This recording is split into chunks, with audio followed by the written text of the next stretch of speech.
আমি আহনাফ টিভিতে আজকে আসতেছি, যদি সক্ষমতা থাকে তাহলে আসিস। আমার চ্যানেলটার একটা পিক আমি দিয়ে দিচ্ছি, যাতে করে এই চ্যানেলটা সার্চ করে তোরা আসতে পারোস। আজকে বাদাল ইশা ইনশাআল্লাহ আলোচনা করব। যদি কোনো তথাকথিত আহলে হাদিস মায়ের বেটার সক্ষমতা থাকে আরবি এক লাইন এবারত পড়ার, তবেই সে আসবে। আর যার এবারত পড়ার যোগ্যতা নাই, সে তার কোনো দরকার নেই, কারণ মূর্খ ব্যক্তিদের সাথে কোনো কথা নেই। আমরা জেনেছি, আমরা পড়েছি যে জোয়াবে জাহেলা বাসত খামুশি, যারা জাহেল তাদের সাথে কোনো কথা নেই। আল্লাহ তাআলা কোরআনের মধ্যে বলছেন, জাহেলদের থেকে আপনি পাশ কাটাইয়া চলেন, এদের সাথে কথা বলার দরকার নেই। সুতরাং যারা আরবি ইবারত পড়তে পারো, আইসো, খেলা হবে ইনশাআল্লাহ। হানাফি মাযহাবের কোনো একজন আলেমের সাথে ডিবেট করতে গেলে তোমাকে ন্যূনতম 15 থেকে 20 বছর মাদ্রাসায় পড়াশোনা করতে হবে। নাহুতে পরিপক্ক হতে হবে, সরফে পরিপক্ক হতে হবে, ফাসাহাতে পরিপক্ক হতে হবে, বালাগাতে, মানতেকে, সব ক্ষেত্রে তোমাকে পরিপক্ক হতে হবে। কিন্তু দুঃখজনক হলে সত্য যে তুমি সূরা ফাতিহাটাই বিশুদ্ধভাবে পড়তে পারো না। তোমাদের শায়েখরা মসজিদের মেম্বারে দাঁড়িয়ে খুতবাটা আরবিতে দিতে পারে না, বাংলায় খুতবা দেয়। সে সকল শায়েখরা গলা তাবড়িয়ে বলে হানাফি মাযহাবের মুসল্লি আর মুক্তাদি যারা, তারা সূরা ফাতিহা পড়ে না, তাই তাদের সালাতটা বিশুদ্ধ হচ্ছে না। অথচ আশ্চর্যের বিষয় হচ্ছে তোমাদের শায়েখদের সেই সূরা ফাতিহাটাই বিশুদ্ধ নাই। আব্দুর রাজ্জাক বিন ইউসুফ সাহেবের সূরাতুল ফাতিহাটা কি বিশুদ্ধ? ব্রাদার রাহুলের পিছনে তোমরা সলাতুল জুমা আদায় করে থাকো।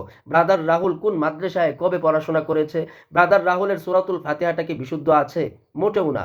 অথচ ব্রাদার রাহুলের পিছনে তোমরা সলাত আদায় করে থাকো।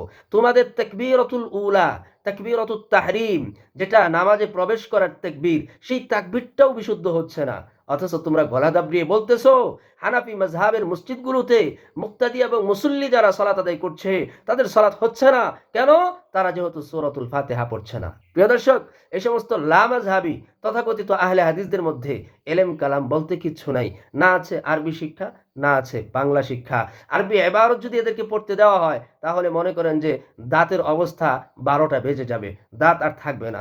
বাংলা যদি এদেরকে লিখতে দেওয়া হয়, তাহলে মনে করেন যে মুহূর্তের মধ্যে কলম কয়েকটা ভেঙে ফেলবে, তথাপিও তাদের বাপদাদার নামটাই লেখা শেষ হবে না। আমি কালকে আপনাদেরকে দেখাইছি না, ওই যে শাকিল গংরা মুসলেক আকারে যে একটা লেখা দিয়েছে, সেই লেখার পরিস্থিতিটাকে একটু চিন্তা করেন। তার মানে এরা বাংলাও জানে না, আরবিও জানে না, অথচ ফোটাঙ্গি মারায় আমি অমুকের সাথে ডিবেট করতে চাই। ফোন দিয়েছে রাকিব সাহেবকে, রাকিব সাহেব আসতে বলেছে, আসেন চা খেয়ে যান। ইচ্ছা মতো চা খাইয়ে দিয়েছে, এমন চা খাইয়ে দিয়েছে, যদি লাজ লজ্জা থাকে তাহলে আর কোনো দিন এই সমস্ত ব্যক্তিরা কোনো হকপন্থী আলেমদেরকে বিরক্ত করতে যাবে না। রাকিব সাহেবকে বিরক্ত করিয়েছে, রাকিব সাহেবও ইচ্ছা মতো জবাব দিয়েছে। ডাকগে এখন মনে করেন যে এই কার্যকলাপের পর থেকে তথাকথিত আহলে হাদিসদের ঘুম হারাম হয়ে গেছে। হ্যাঁ, ওই যে একটা আছে না রফিক সাইদ নাকি একটা, তারপরে হচ্ছে ব্রাদার রাহুল থেকে নিয়ে শুরু করে যত ধরনের পাতিপতি আছে, এদের তো পুরো মাথা খারাপ হয়ে গেছে। এখন এরা ডিবেট করতে যাচ্ছে এই রাকিবুল ইসলাম সাহেবের সাথে। রাকিবুল ইসলাম সাহেবের সাথে ডিবেট করার তো প্রয়োজন নাই, আমরা আছি না, আমাদের সাথেই আয়। আহনাফ টিভিতে আমরা প্রতিনিয়ত লাইভ করতেছি। যদি যোগ্যতা থাকে এবারত পড়ার মতো, মূল কিতাব পড়ার মতো, তবেই আসিস। আর যদি মূল কিতাব পড়ার মতো যোগ্যতা না থাকে, তাহলে একবারে কানের নিচে বসায় দেবো। যোগ্যতা থাকতে হবে আরবি পড়ার, সূরাতুল ফাতিহাটাই বিশুদ্ধভাবে পড়তে হবে। যদি না থাকে তাহলে মনে আইসো না, আসলে কিন্তু সাইজ করে দিব। আর যদি যোগ্যতা থাকে তাহলে বসবি। হ্যাঁ, যতগুলো লোক আমার মেসেঞ্জারে মেসেজ করতেছে তথাকথিত আহলে হাদিসদের, প্রায়ই হচ্ছে জেনারেল শিক্ষিত। কে তোদের মধ্যে না অনেক বড় বড় আবদা বাবদা শায়েক আছে? ওই সমস্ত শায়েকদেরকে পাঠা, আমরা প্রস্তুত আছি তো। ওই সমস্ত পাতি শায়েকদেরকে পাঠা, দেখ আমরা পারি কি পারি না। হ্যাঁ, আরবি এবারত পড়বো, অনুবাদ করব। আরবি এবারত চলবে, তর্জমা চলবে, বাংলা বুংলা চলবে না। বাংলা পড়তে আইবি, একবারে জায়গা মতো দিয়ে দিম। কেন? কারণ কোরআন হাদিস বাংলায় আসে নাই, কোরআন হাদিস এসেছে আরবিতে। আল্লাহর হাবিব রহমতুল্লিল আলমিনের কথা ছিল আরবি, কোরআনের বাক্য হচ্ছে আরবি। সুতরাং আরবি টু বাংলা, কোনো ধরনের বাংলা বই, বাংলা চটিমটি চলবে না। হ্যাঁ, সোজা কথা, কোরআন এবং হাদিস থেকেই কথা চলবে। তোরা যেহেতু বাহ্যিক হাদিসের উপরে আমল করতে চাস, আমি প্রশ্ন করবো, উত্তর দিস। আয় তোরা, আমি আহনাফ টিভিতে আজকে আসতেছি, যদি সক্ষমতা থাকে তাহলে আসিস। আমার চ্যানেলটার একটা পিক আমি দিয়ে দিচ্ছি, যাতে করে এই চ্যানেলটা সার্চ করে তোরা আসতে পারোস। আজকে বাদাল ইশা ইনশাআল্লাহ আলোচনা করব।